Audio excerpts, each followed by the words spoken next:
We talked in recent days on a channel about Sil Campusano and the 1988 season where he tried him in center field, but it didn't work. Now, this player, a lot of talent. Toronto picked him up, but he had one of the most strangest seasons in Blue Jay history, where he was literally with the team the whole season and only batted .080 despite playing 70 games. So today we're going to be talking about the very talented and the very, very, what do you call, not forgotten, but a piece of Blue Jay history not to people talk about anymore, J.J. Cannon. Now, J.J. Is a former outfielder in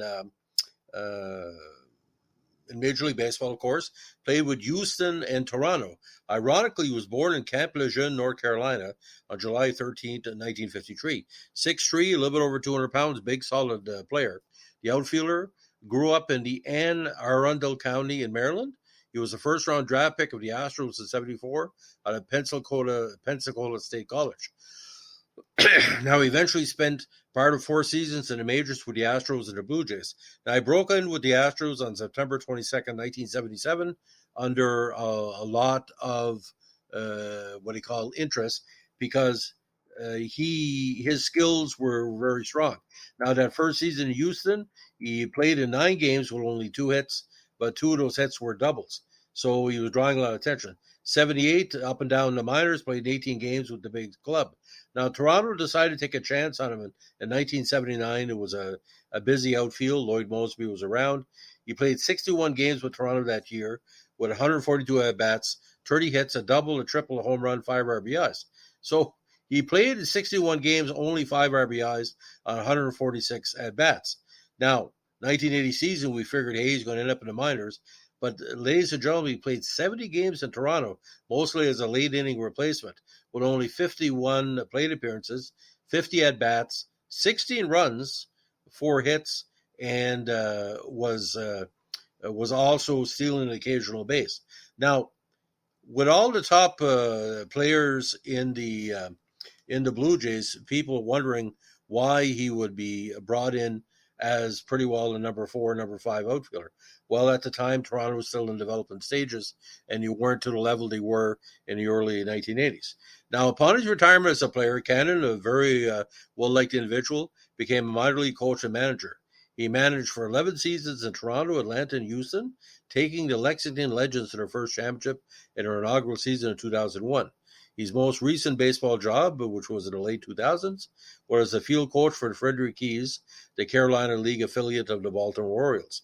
In 2015, he was working at the Kentucky Methodist Group Home in Versailles, Kentucky, mentoring teenage boys.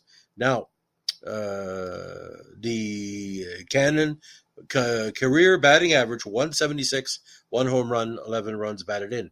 But for fans of the Blue Jays of that late 1980s, and Paul Hodgson from New Brunswick was also on that team. They were trying out different prospects. But like I said, it was just a transition thing because, a lot of players were in the pike. Willie Upshaw, Moseby, Freddie McGriff. A lot of them would trade with Yankees. You had Alfredo Griffin come from Cleveland. So they were trying out different players. But J.J. Cannon, a great name for a baseball player, but his results weren't what they should have been in Major League Baseball, as we say.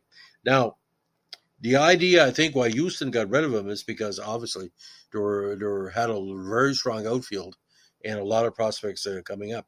But it's just kind of ironic that Toronto, 70 games on a roster. I mean, they were just waiting for the next sunrise, as we say. So, like in Campusano, Louis Leal, we haven't done anything on Rance Meldick's, Barry Bennell. They're hometown heroes in Toronto. JJ never did that much, but he was a well-liked player. And like I said, every team has those 25th or 26th man, as we call it now, that really are the memories are there. But like the name, like the cannon, like the pitching cannon. So anyway, just a crowded outfield in Toronto. So ladies and gentlemen, if you like our vintage podcast on Blue Jay history from the 70s and 80s, give us a like, comment, subscribe, or share. Bye.